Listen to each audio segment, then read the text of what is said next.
Assalamualaikum dan selamat sejahtera. Okey. So seperti yang saya beritahu minggu lepas, so kita skip dahulu bab 3, kita masuk bab 4 iaitu bab haba. Okey. So, hari ini kita akan masuk subtopik 4.1 lah, keseimbangan terma. Okey.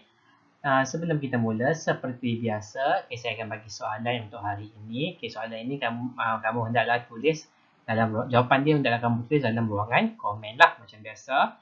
Okey. So soalan ini ada dua. Okey, berikan saya definisi kuantiti asas. Okey, berikan saya definisi kuantiti asas. Okey, yang kedua, berikan saya definisi kuantiti terbitan. Okey, saya ulang Berikan saya definisi kuantiti asas, berikan saya definisi kuantiti terbitan. So tulislah kuantiti asas ialah apa-apa-apa, kuantiti terbitan ialah apa-apa-apa. Okey, sila tulis di dalam ruangan komen beserta nama dengan kelas. Okey, macam biasa dan juga sebelum kita tengok subtopik 4.1 keseimbangan terma, kita tengok dulu lah standard pembelajaran dia. Okey, so ada dua sahaja standard pembelajaran dia. Okey, yang pertama adalah menjelaskan melalui contoh keseimbangan. Menjelaskan melalui contoh keseimbangan terma dalam kehidupan seharian. Maksudnya dalam kehidupan seharian kita ni ada aplikasi, ada konsep keseimbangan terma. So dia kamu perlu pandai terangkan keseimbangan terma dengan menggunakan contoh. Okey, yang nombor dua, menentu ukur sebuah termometer cahaya dalam kaca melalui dua takat tetap. Okey, so menentu ukur ni maksudnya kalau kamu ada termometer yang tak ada nombor, okey, yang belum ditentu ukur. Okey, kalau termometer yang belum ditentu ukur adalah termometer yang tak ada nombor lah, tak ada 0 sampai 100 tu tak ada. Okey, so kita akan tahulah cara macam mana nak ukur dia. Okay, tanpa bergantung kepada nombor skala dia lah. Okey, so kita tengok sini. Okey, 4.1 keseimbangan terma. Okey, bila bercakap tentang perkataan terma ini, okey, ini bukan terma dan syarat tu ya.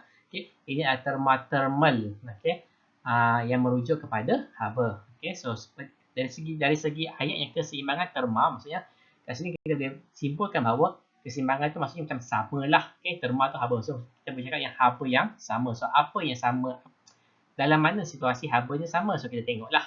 Okey, perhatikan gambar foto 4.1. Apabila sebatang sudu logam yang sejuk dimasukkan dalam air kopi yang panas. Sudu dan air kopi itu dikatakan bersentuhan secara terma kerana tenaga haba boleh dipindahkan di antara dua jasad itu. Bagaimanakah sudu logam dapat menyejukkan air kopi yang panas?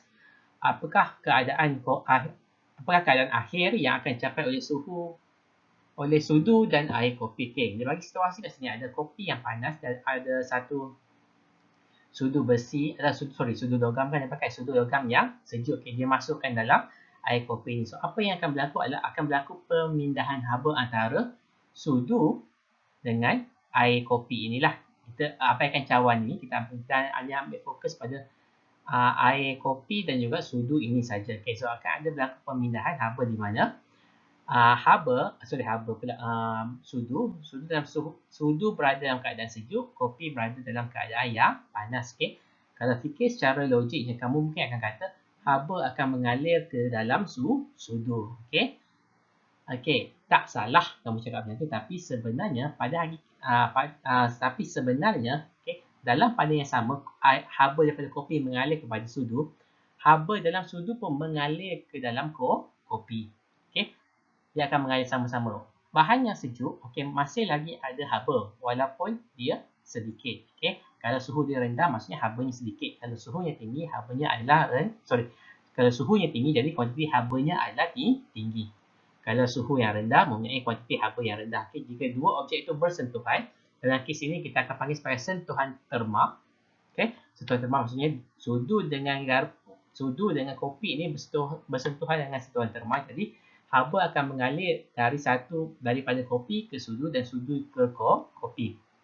Okey, sampai satu tahap suhu sudu dan kopi itu adalah sama.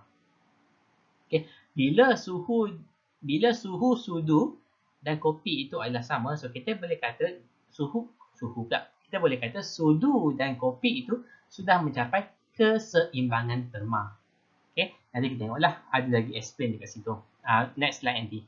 Okey, aktiviti 4.1. Okey, dia menerangkan keseimbangan terma. So kamu boleh baca sendiri kat sini. Okey, kita tengoklah. Okey, so kita boleh tengok kat sini. ada satu bikar besar, satu bikar kecil. Okey, dia letak kertas tisu kat keliling. Okey. Fungsi kertas tisu ini kamu kena hafal ya. Fungsi kertas tisu ini adalah untuk mengelakkan haba tersebar ke persekitaran. So, kiranya dia memerangkap haba lah ni. Okey. Kalau kamu tak letak tisu, so haba akan mudah tersebar ke udara lah. Itu maksud dia. So, kertas tisu itu kadang-kadang pakai kertas tisu, kadang-kadang dia pakai kain. Okey, fungsinya kalau kamu dapat ada kertas tisu atau kain yang balut satu bikar yang ada air panas, so fungsi dia satu saja, untuk mengelakkan haba tersebar ke persekitaran. Okey, kita tengok sini ada air pipe. So, air pipe dan air panas. So, secara logiknya kita boleh tahu air pipe ini suhu yang rendah, air panas ini mempunyai suhu yang tinggi. Okey, apa yang akan berlaku adalah bila dibiarkan seketika, kat sini dia kata rekod bacaan termometer A dan termometer B dalam selang masa 30 saat sehingga bacaan kedua termometer itu menjadi sama. Okey, maksudnya termometer A akan mempunyai suhu bacaan suhu yang rendah, manakala termometer B akan mempunyai suhu bacaan yang tinggi. Okay, setiap 30 saat, okay, termometer B ni yang kita rendah pada air panas tu, suhu dia makin lama makin menurun. Okay, manakala termometer A yang direndahkan dalam air pipe yang sejuk, okay, suhu dia makin lama makin akan meningkat. Okay, sampai satu masa, kedua-dua suhunya adalah sama. Okay. Okay, so kita tengok sini. So, sampai tahap kedua suhunya adalah sama. So, kita tanya kat sini, mengapakah bikar A dibalur untuk tisu? Kita jawab tadi. Uraikan perubahan suhu air panas dan air sejuk. Okay, saya cakap tadi dah, air panas tu suhunya makin lama makin rendah. Air sejuk tu makin lama makin tinggi. Okay, apakah yang menyebabkan perubahan suhu yang diperhatikan? Okay, itu disebabkan oleh kedua-dua objek itu, kedua air panas dengan air sejuk tadi telah berlaku sentuhan terma, okay, menyebabkan dia akan mengalami keseimbangan terma. Okey, sekarang kita tengok apakah itu keseimbangan terma. Kita baru nak tengok sebenarnya keseimbangan terma ni apa, okey. Tapi saya dah bebel-bebel lah depan tadi tu kan. Kalau kita tengok dari segi kalau kita nampak ayat sebetulnya lah, saya tadi sembang macam sembang ayat asal saja. So kita tengok kalau macam kita nampak ayat yang cantik lah. Okey, kita tengok sini. Apabila dua objek bersentuhan secara terma, okey, suhu objek yang panas akan menurun, manakala suhu objek yang sejuk akan meningkat sehingga suhu kedua-dua objek itu menjadi sama. Okey, seperti saya cakap tadi itulah. Pemindahan bersih haba antara dua objek itu adalah sifar. Okey. Pemindahan bersih haba. So, kalau kamu nampak perkataan bersih dalam fizik, okey, kalau nampak perkataan bersih dalam fizik, automatik. Kalau soalan tanya nampak perkataan bersih, automatik jawapannya sifar. Okey, automatik jawapan dia adalah sifar. Okey, kamu kena faham lah. Nanti dalam bab 1 tingkatan 5 pun kamu akan jumpa juga. Okey, daya bersih. So, daya bersih pun adalah sifar. Okey, pemindahan bersih haba adalah sifar. Okey, kenapa pemindahan bersih haba adalah sifar? Kerana, okey, kedua objek itu mengalir, kiranya, nanti kita tengoklah kat bawah ni. Saya explain dari atas ni. Okey, kedua objek itu dikatakan berada dalam keseimbangan terma. So, keseimbangan terma berlaku apabila kedua-dua objek suhunya adalah sama. Kedua objek yang bersentuhan terma mempunyai suhu yang sama. Pelajaran 4.2 menerangkan pengaliran haba antara dua objek yang bersentuhan secara terma sehingga mencapai keseimbangan terma. Okey, so kita P dengan Q lah. So, P ini adalah objek yang panas, manakala Q ini adalah objek yang sejuk. Kadar pemindahan haba dari P ke Q adalah lebih tinggi daripada kadar pemindahan haba Q ke P. So, kadar pemindahan haba P ke Q adalah lebih tinggi kerana haba di P sebab dia panas, jadi kuantiti haba dia lebih banyak. So, bila dia banyak, dia suka derma. So, dia sedekah dekat Q yang mempunyai kuantiti haba yang sedikit sebab dia sejuk. Okay. So, sebab itu kadar pemindahan habanya adalah tinggi. Manakala Q, okay, disebabkan Q ini walaupun dia suhunya rendah, okay, habanya sedikit, tapi dia pun pemurah juga. Okay. Dia pindahkan haba dia ke P yang sudah kaya ini. Okay, dia pindahkan haba kepada P yang sudah kaya dengan haba ini. Okay, tapi dia pindahkan dengan kadar yang sedikit. Okay, kadarnya adalah lebih sedikit. Kadar pemindahan habanya adalah lebih sedikit. Okay, dia nak sedekah juga walaupun dia tak kaya. Okay, kemudian terdapat pemindahan haba bersih dari P ke Q, maka suhu P menurun dan suhu Q akan meningkat. Okay, so dapat mengambil haba, so pindah-pindah, so P akan menurun, suhu Q akan meningkat. Okay, P jadi makin miskin, Q akan jadi makin kaya. Okay, kemudian suhu P dan suhu Q menjadi sama. So, dua-dua sama kaya sekarang ni. Tak ada yang kaya, tak ada yang miskin, suhu dua sama saja. Okay, mempunyai kuantiti haba yang sama. Okey, suhu yang sama, kuantiti haba yang sama, kadar pemindahan haba dari P ke Q adalah sama. Okey, kadar pemindahan haba dari P ke Q adalah sama. So, kalau kita tengok sini anak panah warna kuning tu, asalnya P ke Q anak panah warna kuning ni adalah besar. Q ke P anak kuning lebih kecil kan. So, makin lama makin kita tengok. So, sampai dah satu tahap, anak panah dari P ke Q dan anak panah daripada Q ke P, okey, saiznya adalah sama. So, bila saiznya sama, masuk kat sini, suhu dia sudah sama. Okey, dan pada masa yang sama, kadar pemindahan haba pun adalah sama. Okey, kadar pemindahan haba adalah sama. Okey, pemindahan bersih haba, okey, antara P dengan Q adalah sifar. Okey, kita kata kat sini P dan Q berada dalam keadaan keseimbangan terma. Okey, kat sini hati-hati. Okey, kadar pemindahan haba adalah sama. Bila kadar pemindahan haba adalah sama, maksudnya pemindahan haba bersih, pemindahan bersih haba adalah sifar. Okey, tak, dua-dua tu bukan tak sama, tapi kamu hati-hati, kamu jangan tulis pemindahan, kamu kadar pemindahan bersih haba contohnya. Kadar pemindahan bersih haba contohnya adalah kosong. Okey, salah lah. Okey, kadar pemindahan bersih haba adalah kosong, salah. Okey, kadar pemindahan haba adalah sama, tetapi pemindahan bersih haba adalah sifar. Okey, kenapa sifar? Kenapa pemindahan bersih haba ini sifar? Sebab kadar pemindahan habanya adalah sama. Okey, maksudnya, contohlah, kenapa dikata pemindahan bersih haba ini sifar? Okey, maksudnya, P bagi Q 5 joule. P bagi Q 5 joule haba. Misalnya lah, Q dengan P, Q ke P pun sama, dia bagi balik 5 joule. So, kedua-dua ini tidak lagi mengalami peningkatan suhu sebab masing-masing derma jumlah yang sama. Okey, dia derma jumlah yang sama, so kita akan kata kadar pemindahan habanya adalah sama. Kadar pemindahan habanya adalah sama. Okey, so kalau kadar pemindahan habanya adalah sama, jadi pemindahan bersih haba adalah sifar. Okey, sebab apa? Sebab dia cancel each other. P bagi Q 5, Q bagi P pun 5. So, dia cancel lah. Okey, masing-masing cancel each other. Okey, so saya harap kau faham lah. Bezakan pemindahan bersih haba dengan kadar pemindahan haba. Pemindahan bersih haba ni pun kadang-kadang dia akan kata kadar pemindahan bersih. Itu kan mana? Dan bezakanlah. Kalau nampak perkataan bersih tu automatik dia sifar. Kalau kadar pemindahan haba saja dia adalah sama. Kalau kadar pemindahan bersih haba, sifar. Okey, sebab ada perkataan bersih itu. Okey, mesti sifar. Okey, keseimbangan terma dalam kehidupan harian. So, seperti yang air kopi tadi awal-awal saya cerita tadi. Okay. So, dalam real life pun memang akan ada konsep, ada keseimbangan terma ni ada gunanya. Okay. Yang pertama, tengok kat sini.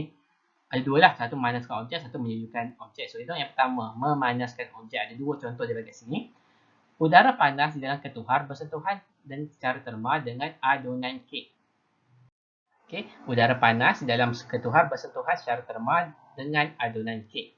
Haba dari udara panas mengalir ke adunan kek. Hal ini menyebabkan adunan kek dipanaskan sehingga ia masak. Okay. So, mungkin kamu hanya ingat sentuhan terma ini hanya melibatkan pepejar dengan pepejar ataupun cecair dengan cecair. Tak. Ya. Okay. Gas dengan pepejar pun boleh. Gas dengan cecair pun boleh. Okay. Tak ada masalah. Okay. Dalam kes ini, udara panas ini adalah gas. Okay. Adunan kek ini adalah apa? Pejal. Okay, so kita boleh assume udara panas ni mempunyai suhu yang tinggi.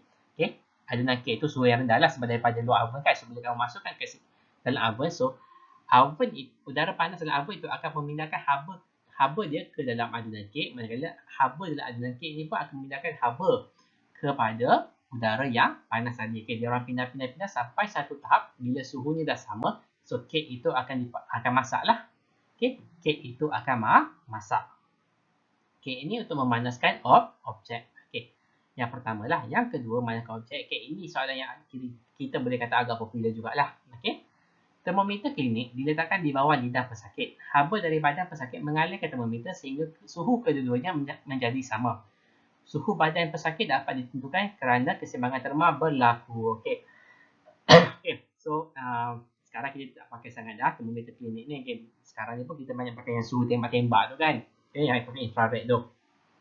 Okay, so termometer klinik ni kita letakkan di bawah lidah. Okay, ada dua tempat. Actually tiga lah. Okay, actually tiga.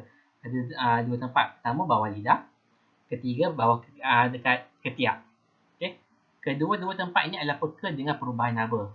Okey, kedua tempat ini adalah peka dengan perubahan haba. Okey, yang ketiga, okey, tapi yang ketiga ni sesuai untuk binatang lah. Okey, kamu masukkan termometer tu kat bontot dia. Okey, biasanya binatang lah. Okey, kamu masukkan termometer dalam bontot dia binatang tu, so kita akan dapat suhu yang betul. Okey, so apa yang berlaku bila termometer klinik tu kita letakkan di bawah lidah ataupun di bawah ketiak, so badan kamu suhunya tinggi, okay, termometer tu suhunya adalah rendah. So bila kamu letak, berlaku pemindahan haba. Okay, berlaku pemindahan haba. So suhu badan kamu akan menjadi rendah sedikit, manakala suhu termometer itu akan jadi tinggi, akan meningkat, akan bertambah lah. Okay, sampai satu tahap kedua-duanya suhu termometer dah tak naik dah. Bila suhu termometer tu dah tak naik, so kita boleh katakan termometer tu dengan badan kamu sudah mencapai keseimbangan terma. Maksudnya, suhu termometer dengan suhu badan kamu adalah sama. Okay, so kita boleh tengoklah itu suhu badan kamu. Okay, ini soalan agak popular untuk esei lah. Okay, esei 4 markah. Okay, jawab saja macam ni. Okay, jawab saja macam ni. Mungkin kamu boleh tambah, bercakap bawah lidah dengan ketiak adalah bahagian dalam badan yang peka dengan perubahan haba. Tambah sikit. Lidah dan bahagian bawah lidah dan ketiak adalah kawasan yang peka dengan perubahan haba. Okey, tambah itu saja. Kemudian kamu salin balik semua ni sama saja. Okey, sorry ya. Seterusnya, okey, ini untuk menyejukkan objek. Okey. Apabila makanan disimpan dalam peti sejuk, haba dari makanan mengalir ke udara di dalam peti sejuk sehingga keseimbangan terma berlaku. Suhu makanan menurun dan makanan kekal segar untuk tempoh yang lebih lama. Okay, lebih kurang sajalah. Okay, kamu ada peti ais. Okay, kamu ada lauk. Okay, just make sure. Kalau kamu nak masukkan lauk dalam peti ais, make sure dulu suhu lauk kamu tu dah suam. Okay, maksudnya dah suhu bilik. Okay, maksudnya dah suhu di bilik. Okay. Jangan panas-panas habis kuah ni kamu masuk minyak, masuk dalam peti ais terus. Tak boleh. Okay, itu akan merosakkan peti ais. Okay, itu akan merosakkan peti ais. Okay, so just apa kita kata dah sampai suhu bilik. Actually, bila kamu dah masak, kamu biarkan makanan kamu sampai suhu bilik, itu pun sebenarnya sudah melibatkan keseimbangan terma. Okay, tapi tak apalah, kita fokus pada yang ini. So, bila makanan kamu yang suhu bilik tu, maksudnya suhunya makanan kamu mempunyai suhu yang tinggi. Udara sejuk dalam peti ais mempunyai suhu yang rendah. So, bila kamu letak dalam makanan kamu dalam peti ais, okay, suhu tinggi daripada makanan kamu tu, haba daripada makanan kamu tu, yang bersuhu tinggi itu akan mengalirkan habanya ke dalam udara sejuk dalam peti ais. Okay, pada masa yang sama, haba dalam udara sejuk peti ais itu mengalir masuk dalam makanan. So, sampai satu tahap, okay, kedua-duanya akan mempunyai suhu yang sama, iaitu suhu yang rendah lah. Okay, suhu yang rendah. Okay, yang seterusnya, minuman disejukkan dengan menambah beberapa ketebalan ais. Okay, ais menyerap haba daripada minuman dan melebur. Cairan daripada ais pula menyerap haba dari minuman sehingga mencapai keseimbangan terma. Okay, benda yang sama, konsep yang sama, ais yang sejuk masuk dalam air. Okay, so ais itu yang sejuk itu akan mengalirkan haba kepada air. Air yang suhunya tinggi itu pun sama akan mengalirkan haba kepada ais. Okay, sampailah ais itu melebur. Okay, walaupun ais sudah melebur, okay, dia masih lagi mempunyai suhu yang rendah. So, pemindahan itu akan terus berlaku sampai kedua tahapnya akan mempunyai suhu yang sama, iaitu suhu yang rendah lah, sebab kita nak sejukkan dia. Okey, ini menentukan ukur sebuah termometer dalam cecair. Sedap pula. Okey, menentukan ukur sebuah termometer cecair dalam kaca menggunakan dua takat tetap. Okey, dua takat tetap ini dia merujuk kepada takat didih air, iaitu 100 darjah Celsius, dan juga takat beku air, iaitu 0 darjah Celsius. Okey, 100 darjah Celsius dan juga 0 darjah Celsius. Okey, itu adalah dua takat tetap yang tentukanlah. Okey, kita tengok sini dialog dia. Termometer ini tidak mempunyai skala yang jelas. Kita perlukan termometer yang lain. Tidak perlu. Termometer ini masih boleh digunakan. Kita hanya perlu menentukan ukur termometer ini. Okay, menentukan ukur termometer ini adalah bahasa Inggeris kita sebut calibrate. Okey, kita akan sebut calibrate. Sebuah termometer tidak mempunyai skala boleh tentukan dengan menggunakan dua takat tetap suhu. Okey, dua takat tetap bagi air suling yang digunakan ialah takat lebur ais iaitu 0 darjah Celsius. Okey. Dan takat didih air, okey, 100 darjah Celsius. Seperti saya cakap tadi lah. Okey. So, aktiviti property ni kamu boleh baca sendiri. Explain secara general saja. Okey. So, kalau termometer itu mempunyai tidak mempunyai skala atau skala ni kurang jelas, apa yang kita boleh buat? First kali, kita rendamkan termometer ni di dalam ais yang mempunyai suhu 0 darjah Celsius. So, kita akan perhatikan mercury pada termometer ini. Saya guna gambar termometer sekarang mercury. Contohnya ini L ini adalah dia punya suhu bilik kan. So, kita akan perhatikan mercury ini akan turun dia punya ni. Terus dia akan menurun sampai dia akan stop. So, bila dia dah stop, so ini adalah 0 darjah Celsius. Tapi kita dapat nombor dia kan. So, kita tak boleh nak cakap apa. Kita tak boleh macam mana kata. Bila dah 0 darjah Celsius, maksudnya dia tidak akan lagi berubah. Dia tidak akan lagi menurun. So, maksudnya kat sini dia sudah mencapai keseimbangan terlemah. So, ambil 0 darjah Celsius ni, kamu ukur daripada ni. Daripada berbuli ni, pergi ukur kat sini. So, kita akan simbolkan sebagai L0. Okay, L0. Sorry, bukan L0 ni, L0. L0 maksudnya panjang.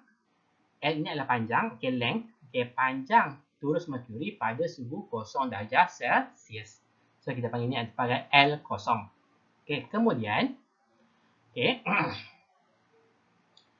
kita letak termometer ini di dalam air yang panas. Okay, kita boleh letak dalam air yang panas pun boleh. Daripada steam yang panas pun boleh. Okay, air yang panas sehingga 100 darjah Celsius, air yang mendidih lah. So, rendamkan. Kita rendamkan air itu, termometer dalam air sampai satu tahap. Mercury ni mengembang. Okey, dia tak mengembang dah. So, kita boleh kata kat sini, air itu sudah mencapai takat didih. Jadi, panjang daripada berbuli ke turus mercury, turus mercury itu tadi mengembang, kita labelkan sebagai L100. So, ukur berapa panjang dia. L100 ini adalah panjang turus mercury apabila suhu 100 darjah Celsius. Okey, apabila suhu 100 darjah Celsius. Okey, so apa kita kena buat? Okey, so kalau kita nak cari suhu sesuatu satu objek ke satu jasad ke, so itu adalah L theta. Theta ini adalah suhu yang kamu nak ukur. Okay, ini adalah suhu yang kamu nak ukur. So, apa cara dia? Okay, kamu kena hafal rumus ni lah. Okay, kamu kena hafal rumus ni. T sama dengan L theta tolak L0 bahagi L100 tolak L0 darab 100 darjah Celsius. Okay, tolak dengan L0 darab 100 darjah Celsius. Okay, biasanya kita guna rumus ni lah. Jarang kita guna rumus ni. Sangat jarang kita guna rumus ini. Okay, biasa kita guna rumus ni. Ini rumusnya kena hafal, memang tak diberi. T sama dengan L theta tolak L0 bahagi L100 tolak L0 darab 100%. Okay, siapa yang pandai matematik, kamu akan perasan ini sebenarnya adalah rumus ini datang daripada nisbah.